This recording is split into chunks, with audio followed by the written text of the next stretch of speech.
Welcome to the Fintech One-on-One podcast. This is Peter Renton, chairman and co-founder of Fintech Nexus. I've been doing this show since 2013, which makes this the longest-running one-on-one interview show in all of fintech. Thank you for joining me on this journey. If you like this podcast, you should check out our sister shows, the Fintech Blueprint with Lex Sokolin and Fintech Coffee Break with Isabel Castro, or listen to everything we produce by subscribing to the Fintech Nexus podcast channel.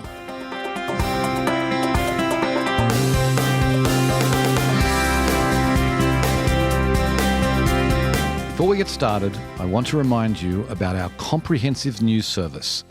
Fintech Nexus News not only covers the biggest fintech news stories, our daily newsletter delivers the most important fintech stories into your inbox every morning, with special commentary on the top story of the day. Stay on top of fintech news by subscribing at news.fintechnexus.com/subscribe.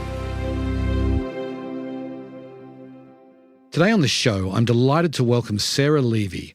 She is the CEO of Betterment. Now, most people would know Betterment as the pioneer in robo-advice, but they do so much more than that today. And we discuss in depth the full range of their offerings that they have. We talk about what investors want today. We also talk about the demographics that they serve. We talk about education. We talk about crypto.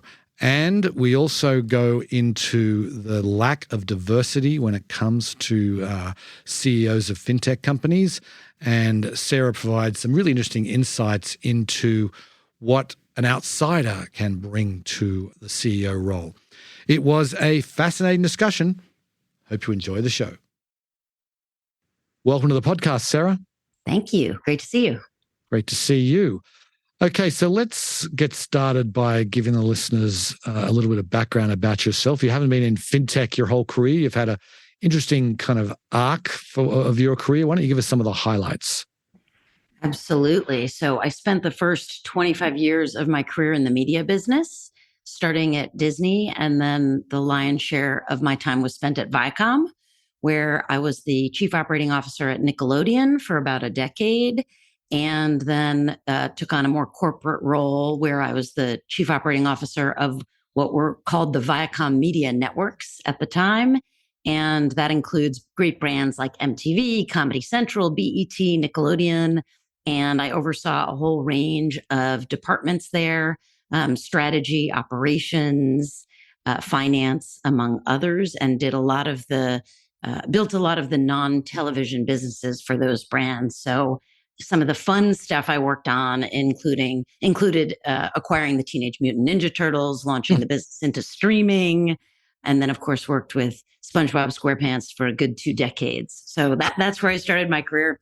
And I joined Betterment as the CEO and made the move to fintech about 2.5 years ago. So tell us a little bit about that move, because it's not a logical move from being in media for a couple of decades or more and then deciding to go into fintech. What was behind that? So there were a bunch of reasons. I felt that I had exhausted the media business and I was looking for my next challenge. I would say I'm a lifelong learner. And so one of the things I was looking for was a new industry.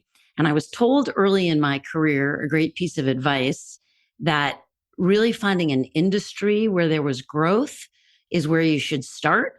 And then from there, find a great business you can believe in. And so that was really my journey to Betterment. It started with, I want to learn something new and I want to find a growth industry. And then I really fell in love with Betterment. I didn't know the business or the brand when I first was introduced to the business, but I really was inspired by the mission, which is making people's lives better. And I felt like there was an opportunity to do something to really take an aspirational brand and bring my marketing and operational experience from the past few decades just to a new challenge in a new space. So how's it been then? You've been in the job, it's like 2.5 years now, I guess. More than that, right? So about 2.5. That's right. Yeah. So how has that adjustment been? I mean, obviously, Betterment's a very serious business, right? It's you're handling people's money. Not that the media business isn't serious, but there's a lot of children's programming, right? If you get something wrong there, no one loses their shirt. But what's that adjustment been like? Well, I've always been a person who believed that we put the customer first. So I think, starting there in the kids business, we had a motto, what's good for kids is good for business. And that was really kind of an important part of our success. So I would take that same theme forward and say, you got to put the customer first and understand what they want and do what's best for them. For sure, managing people's money is serious, but we at Betterment are a fiduciary. So that means that people put their trust in us and we are legally required to do what's best for them. So, that's the good news about the brand and the business even before I get here is, this is a business that is really here to deliver on our mission and to help people plan and save and think about a better future. I guess it's a little bit different than kids television for sure, but either way we want to do right by, the audience and drive great outcomes. Right, right. So then let's just get into Betterment now, and what maybe we could start with how you describe the company today. So I'll take a step back. We've been around for 13 years, 13 years strong. We have over 36 billion in assets under management and over 800,000 customers. So that's the size of the business. And the business starts fundamentally with a wealth management platform, and it's a great technology that powers great financial outcomes for individual investors. And that's kind of where the business began 13 years ago. And from that perch, we then added a couple of other customer segments that were logical extensions of what we did, but distinct businesses in their own right. The first is the small business segment. So we have a 401k product and an emerging financial wellness benefits solution suite. And that suite of products is a modern solution to benefits that a diverse workforce need and want. And we're trying to address really financial wellness and again, back to our mission of making people's lives better, but doing that with the help of their employers. And then the third line of business is we license all this great technology as a custodian to registered investment advisors, RIAs, who are increasingly kind of breaking away from bigger shops and looking for solutions that can help them scale their own small businesses. I want to talk about that last point real quick then, because like your predecessor, John Stein, I knew him for many years. He spoke at many of our events. Really the concept of the company was really, how I see it, was really taking on the advisors, right? Because the initial product was robo-advice. And so in its very name implies you don't need an outside advisor. How has that narrative shifted?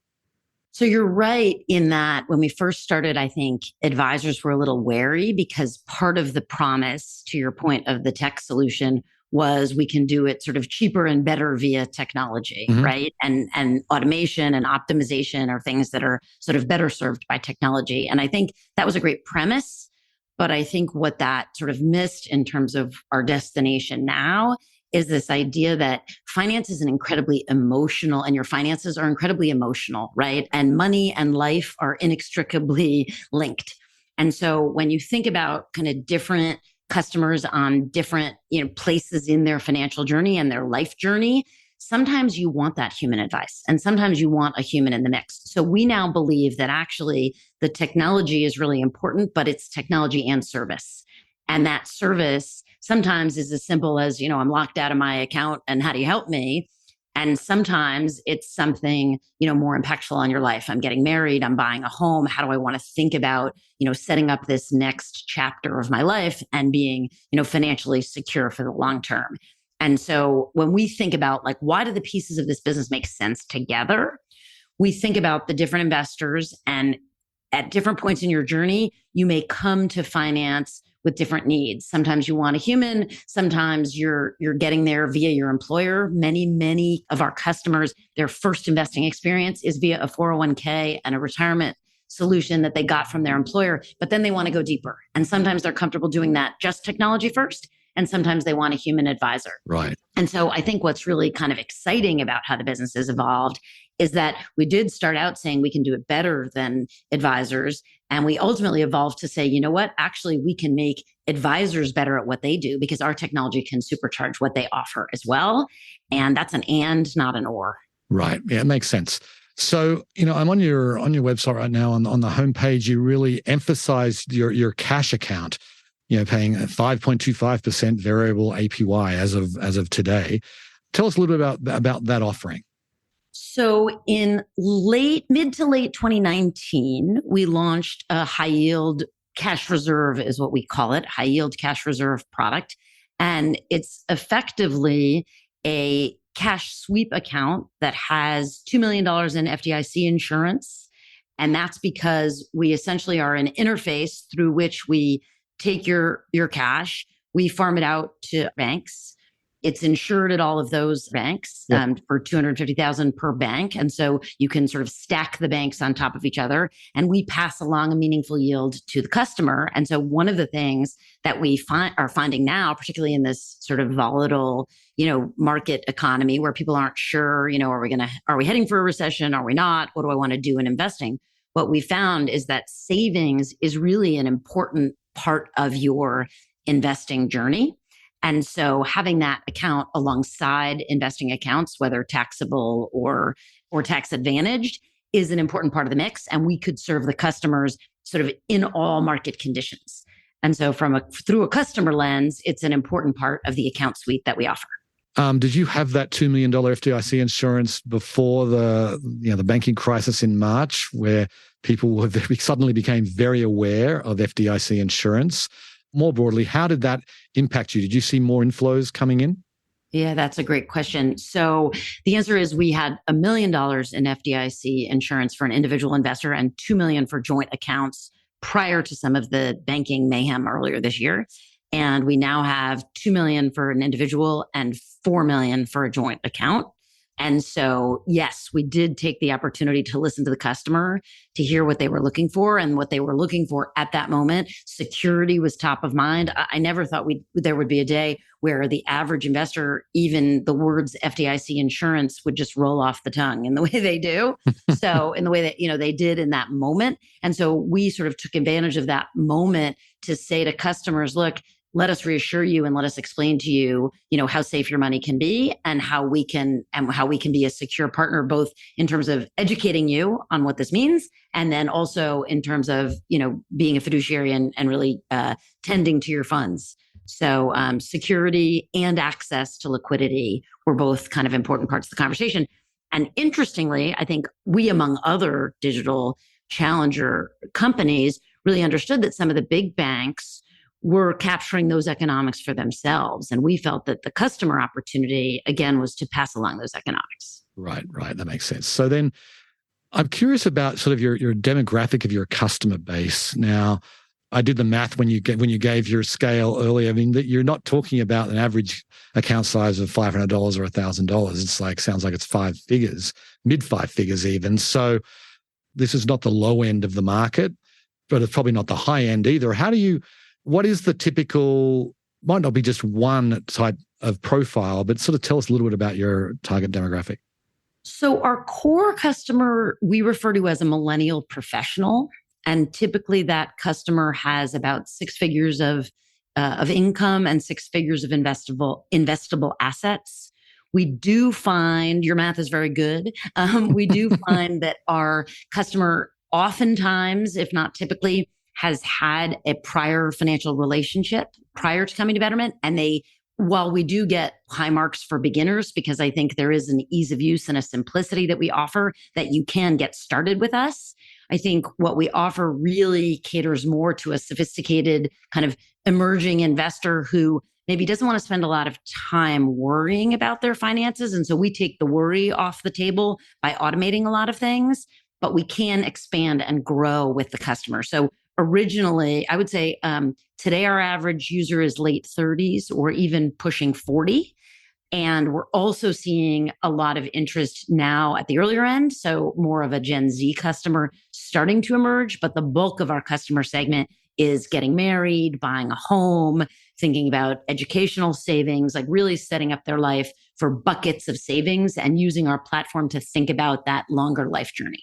So I want to dig into your business to business offering here for a bit, because it had been around for a while, but I read that it was one of the things that you really championed when after you got here to Betterment. And I'm curious, maybe you could talk a little bit about what you saw there as far as the potential, and just describe a little bit more about those offerings.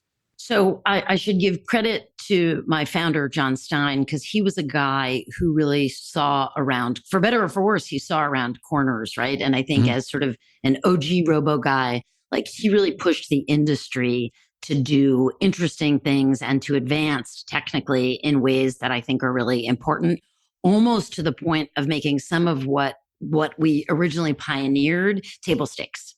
And so when I got here, I thought, wow, this is a great tech stack. And we have some interesting products for B2B audiences, namely small businesses and RIAs. But we didn't really have operating and sales capabilities to talk to those segments as distinct from our core retail business.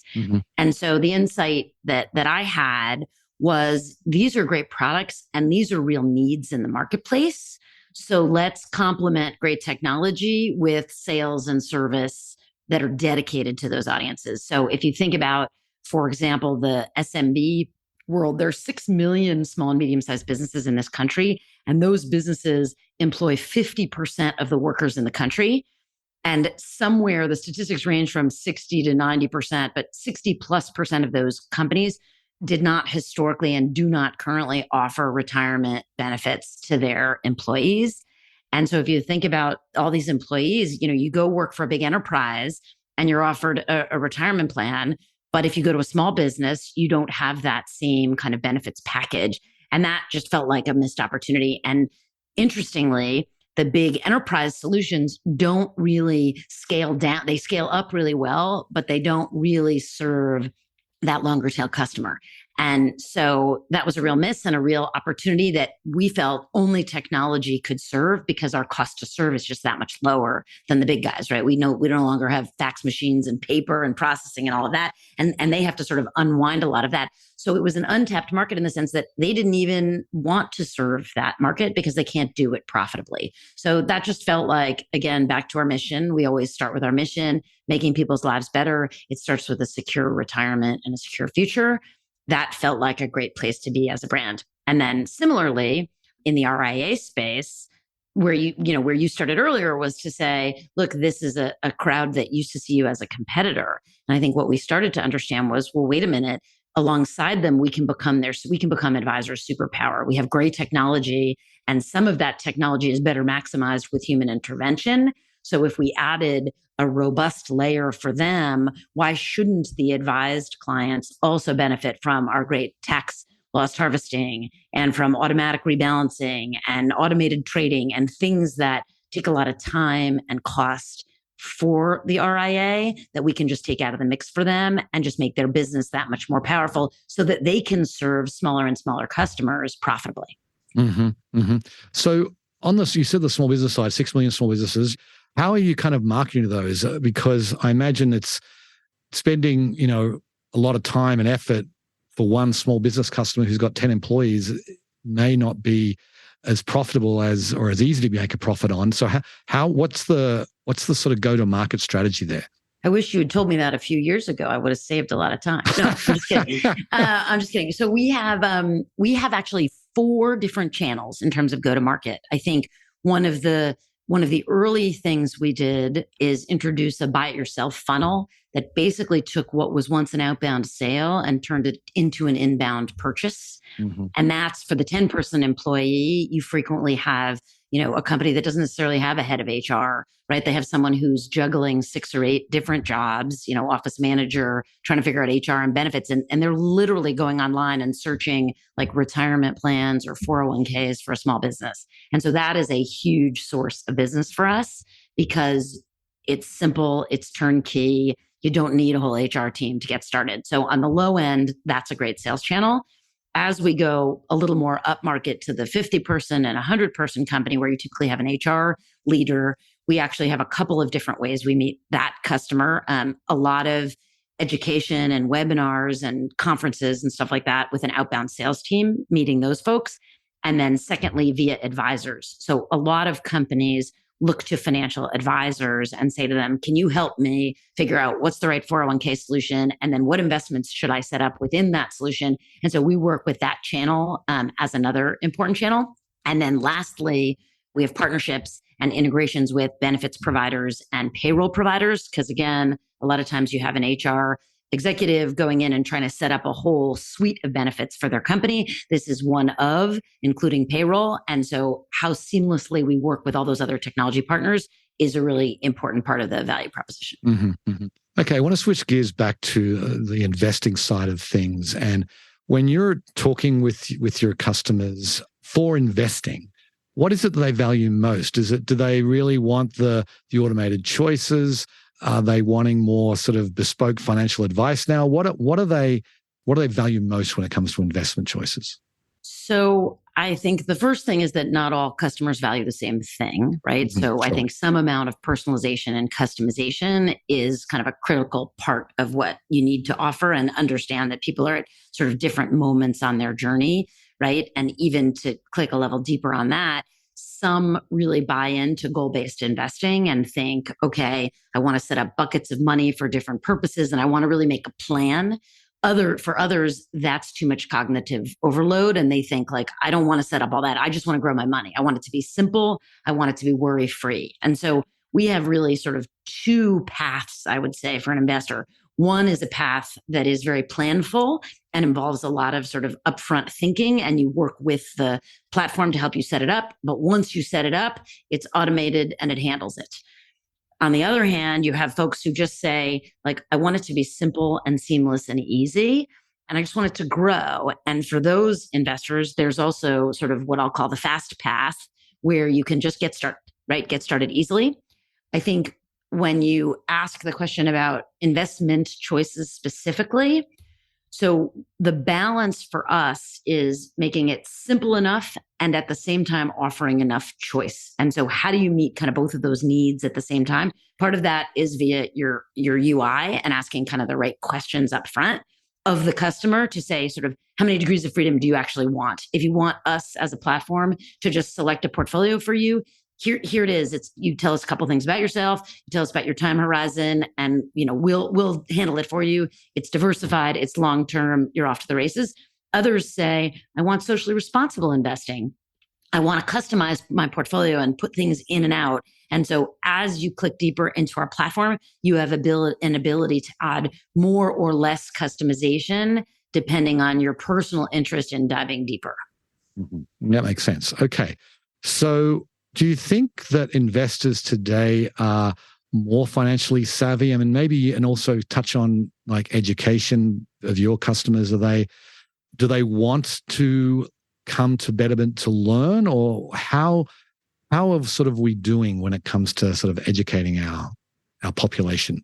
Well, again, I mean, I think there's no one size fits all answer to that. I think fundamentally, we believe in long-term planning, good habits, diversification, right? One of the things that you saw in 2021, right? And actually, even coming back now, there's a lot of this meme stock and YOLO and all of this craziness. And essentially, this is sort of counter to how we think about investing at Betterment, because you really need a lot of information to be an expert and to sort of, quote, beat the market. That's not easy to do.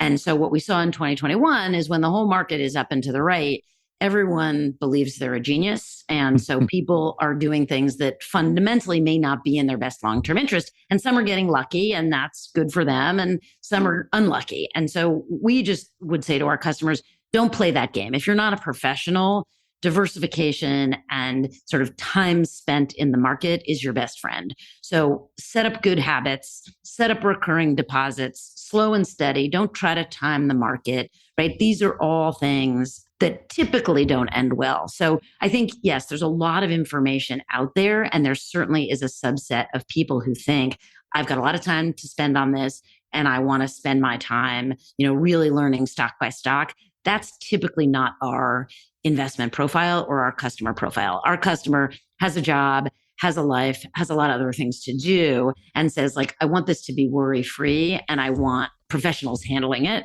And that's really what we offer.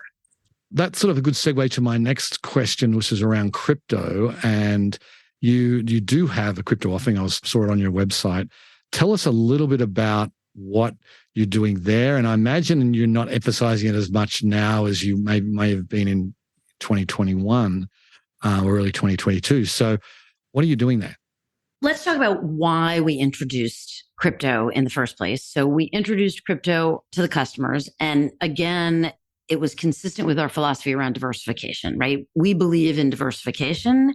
The math supports diversification, right? And Yep. so our belief, and as we listened to the customers, both existing customers and prospective customers, what they said is, I'm crypto curious, right? I want to understand this asset class, but it's big and complicated and changing. And so we looked at the market and we said, is there a way to think about the asset class and to help customers get exposure to the asset class without having to worry about the 10,000 or so different coins and assets that were going to come in and out of vogue? And so our question was, can we develop diversified portfolios that would allow customers to have exposure to the asset class, but again, to take all of the worry out, which is we'll rebalance it for you. We will worry about which coins are in or out based on really clear analytical frameworks, right? And not opinion. And so we introduced 4 portfolios. We always advised, and we're actually very overt in our advice from day one, that our customers should put less than 5% of their assets into crypto. It was always part of a sort of what we called a sprinkle into your portfolio and an exposure. What we're doing now is, the best information and the market changes have suggested that, some of the assets that maybe were included in the portfolios might be less liquid or might be, coming under scrutiny for regulatory reasons. So we're staying abreast of all of that and basically rebalancing the portfolios alongside market changes. So that, again, we're taking all that cognitive overload off of our customers, keeping them in the asset class with an eye towards simplicity and exposure as part of a diversified portfolio. Okay, I want to switch gears a little bit. Looking back at the list of interviews I've done, I've over 250 fintech CEOs on my podcast, and the vast majority of those people have been men. There just aren't that many female fintech CEOs. So even in the broader C-suite of fintechs, it's still terribly lacking. What can we do to change that? And it doesn't feel like it's getting better. Certainly not getting better quickly. It may be getting slightly better as far as diversification goes. But I'd love to get your thoughts on that. Well, I think I'm an interesting case study for that question, right? Because I came from outside the industry, and clearly my board and my investors, took a leap. I mean, you said it at the top, it was not a logical progression or something like. I think that was your word, right? And I guess I would question, was it logical or illogical? I don't know, but certainly these investors took a leap, and the leap that they took with me was, okay, brand building is an idea that can cross industry. Operating excellence and customer centricity. These are ideas that, great brands and great businesses need to espouse all of these elements. And, great management is something that's portable. So they took a risk, right? It was a fresh set. I certainly had fresh views when I came in, but I think that's really probably the most powerful answer is we're not necessarily growing enough women up through the ranks in either tech or finance, right? Both are true, such that maybe some more risk taking around bringing people in with outside perspectives is going to be the fastest way to catalyze change at the top. What do you guys do internally at Betterment? Do you have like diversity programs there? Are you trying to kind of be mentors to women inside your company? We do. And I think we're not just focused, diversity programs aren't just focused on women, Sure. Although I think, women is an important part of it. We've made progress. I don't know that we've made enough progress. Our programs range from, we've got a really robust set of employee resource groups that get together. We have either 6 or I believe we may have launched a 7th. I think 7 is our count right now of different groups that I think build community and offer feedback loops for us in management about things we can do better and And that's been really powerful. I think it's been really powerful for sort of community and culture building above all else, because I think, if you feel connected to folks at work who are like you, I think it builds a loyalty and a comfort. And so we're really seeing the value of that sort of diversity begets diversity. We also do a lot of education, and we require that education as part of our goals, just so that everyone has a heightened awareness to the benefits and the value of, bringing people with diverse perspectives and diverse backgrounds. And so that can cut across a lot of different things. Again, media to fintech is another example of diversity. And so I think we're getting there, but I'm not ready to declare victory. And I don't think that work is ever really done. So. Sure. Okay. So last question then. I'm sitting in your seat now, looking at the landscape, looking at your company. What's your vision for the future of Betterment? So when I think about the competitive set and sort of, where do we go from here? I would like to be one of the great, if not the great, millennial financial brand, of the future. So when I think about sort of the I'll say the wealth management triumvirate of Fidelity, Vanguard, and Schwab, those are like my parents' brands. Mm-hmm. And so the question is, who's going to be the brand in wealth management that serves all three customer segments, right? Workplace, retail, and advisors for the millennial generation. And my belief is that we have a lot of monoline competitors, but that Betterment is on a path to build that brand that is beloved by a generation and that will meet you wherever you are on your financial journey and take you through the financial arc of your life. And that's where I see us building an enduring business. Okay, well, it's a great place to leave it. Sarah, good luck with that. Thank you very much for coming on the show today. Thanks for having me. Really enjoyed it. Well, I hope you enjoyed the show. Thank you so much for listening. Please go ahead and give the show a review on the podcast platform of your choice and go tell your friends and colleagues about it. Anyway, on that note, I will sign off. I very much appreciate you listening, and I'll catch you next time. Bye.